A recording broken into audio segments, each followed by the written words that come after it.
This is a time of transition here at the First Unitarian Universalist Church of Nashville.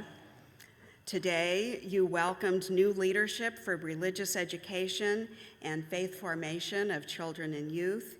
You welcomed new members into your covenant of care and commitment to each other and the congregation. And you heard the news this past week that your director of music ministries is being called to a new ministry and will be leaving First UU in a few short weeks.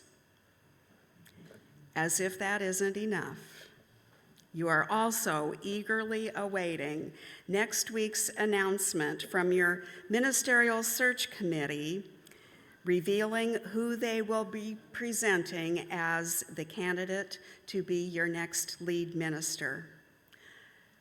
That's a lot of transitions in a short period of time. We might even call it a whirlwind, which is fitting given the whirling storms that made their way across Middle Tennessee these past few days. Transitions hold the possibility of transformative change. It's like reaching the middle point of a bridge and deciding to keep moving forward rather than turning around and going back to the familiar shore. Transformative change is the kind where there is no going back. Just as the butterfly cannot change back to a caterpillar, there is no going back to the way things were before. Times of transition are also times of great expectation. The expectations that we hold, consciously or otherwise, have the power to determine if a change is just a change or if it is truly a transformative change. Last summer, my grandson, who was 3.5 at the time, you all know 3.5-year-olds, right? Well, my 3.5-year-old was something of a Zen master for me last summer when he taught me something about expectations. It was the day that his mother and I took him to the Nashville Zoo. As we turned the corner onto Nolensville Pike, I said, "We're almost there. We'll be there in 5 minutes." On hearing this, my grandson sat up a little taller in his car seat. His eyes got big, and in his excited little voice, talking more to himself than to the adults in the car, said, "I'm about to have my first time at the zoo." Then he got quiet, which is rare for him, 3.5-year-olds. But he got quiet, and he sat with those big eyes and watched the landscape roll by as we got closer and closer to the zoo. In the quiet, I wondered what was going through his mind, wondered what he expected the zoo to be like, what he expected that he would do and see and feel. And I hoped that I hadn't set his expectations too high. I hoped he wouldn't be disappointed. Then I realized, and here's the lesson, it wasn't his expectations that I needed to manage, but my own. For you see, when I was a child and when my children were young, going to the zoo was always a special treat. I had the hidden expectation that it would be the same for my grandson. I hoped that he would love seeing the elephants and zebras, the chimpanzees and gorillas, the lions and tigers and bears as much as I do. I'm going to go out a limb here and say that I'm guessing that you might have some hidden expectations about the human animal who will be your next lead minister. Maybe just a few. You wouldn't be human if you didn't. So I found some wisdom to help bring to light some of the unconscious expectations you may be holding. Wisdom from a newsletter article, from an unknown church, from a bygone era that I updated the pronouns for today. It goes like this.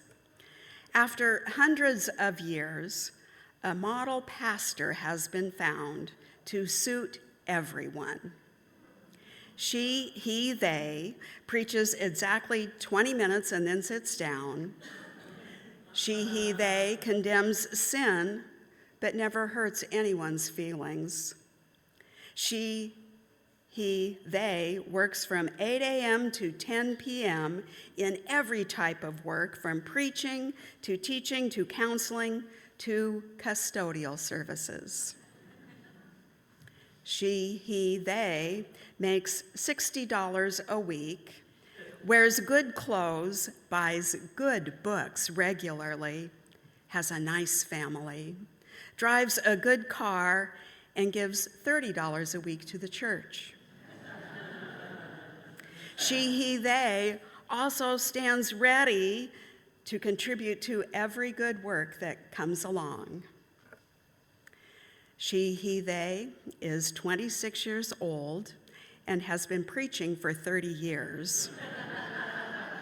Has a burning desire to work with teenagers and spends all available time with older folks. She, he, they smiles all the time with a straight face because she, he, they has a sense of humor that keeps one seriously dedicated to the work. She, he, they makes 15 calls a day on church members, spends all their spare time evangelizing the unchurched, and is never out of the office. You may have a few more expectations to add to that list. And while it may be impossible to not have expectations, it is possible to know them, to name them, and to hold them lightly. My grandson taught me just that. More than that, he taught me how to embrace transformative change. Something in him knew that he would be transformed that day from a person who had never been to the zoo to one who had. And more than that, he had the wisdom to quiet himself long enough to pay attention to the transition and to let it unfold. My friends, in this whirlwind of transitions, when the change keeps coming at a fast and furious pace, when you stand on the threshold of new possibilities, I invite you to pay attention to each and every transition. Pay attention to what is happening within you, individually and as a church community. Pay attention to what is happening around you.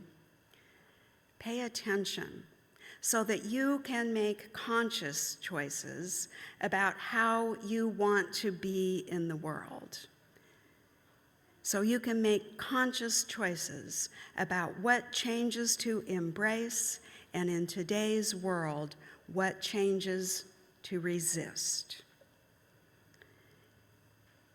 When it comes to transformation, know that transformation is a kind of change where there is no going back. And so today, my friends, I invite you to embrace the changes that you have chosen, the ones that are coming fast and furious. Embrace that change, for yours is a transformative community. May it be so, And may it be so because you make it so. Amen, and blessed be.